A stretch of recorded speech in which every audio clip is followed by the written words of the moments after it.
سلامی به بوی خوش آشنایی برای دوستان جدیدی که امروز قدم بر چشم من گذاشتن و به انجمن ما پرند خورشید اومدن. خوش آمد میگم بهشون و سپاسمند خداوند هستم که این فرصت رو داد که ما هر ماه در یک عصر زیبا بنشینیم با بهمن عزیزم و بقیه چهرهای خوبی که اینجا هر ماه میان، از شاعر و هنرمند شعر بگیم و شعر بشنویم و این فرهنگ رو حفظ بکنیم. من تقریبا بیشتر از 3-4 ساله که دیگه شعر نوشتم بعد از کتاب اولم، چون دارم بسیاری از داستان‌های کهن این مملکت رو به فیلمنامه تبدیل می‌کنم که بتونیم برای سینما و تئاترمون خوراک بهتری برای آینده داشته باشیم.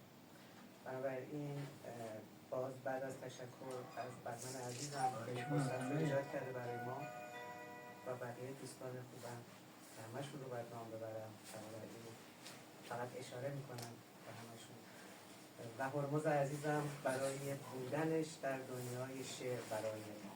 امیدوارم که سالهای سال بر سر ما باشه. بنابراین ترجیح میدم که فقط یک شعر از هرمز عزیزم بخونم و سخن کوتاه کنم. بنویس شاید روزی به کار دیگران آمد. بنویس من خاک پای کسی نبودم. بنویس چون چراغ واژگان افروختیم تنها شدیم به ناگهان. بنویس چون چراغ واژگان افروختیم تنها شدیم به ناگهان هر یک. بنویس در چشم بارانها ما سخت عزیز بودیم و چشم دیدن ما را نداشت علف به گرم سیر و علف به سرد. بنویس چون این جهان که با کسی من نیز با واژگان خویش نخواهم.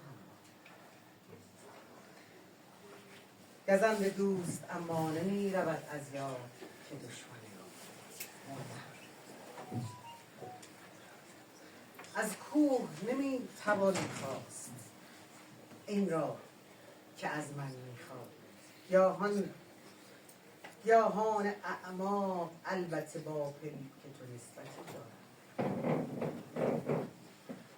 من اما دوباره به حرارت حرفها نیاز خواهم داشت. به سیل خفته بر رگ ابرها فکر نمی کند مثل این که کسی پیش از این که بلند شود صدای دامنی با افتخار هرمز عزیز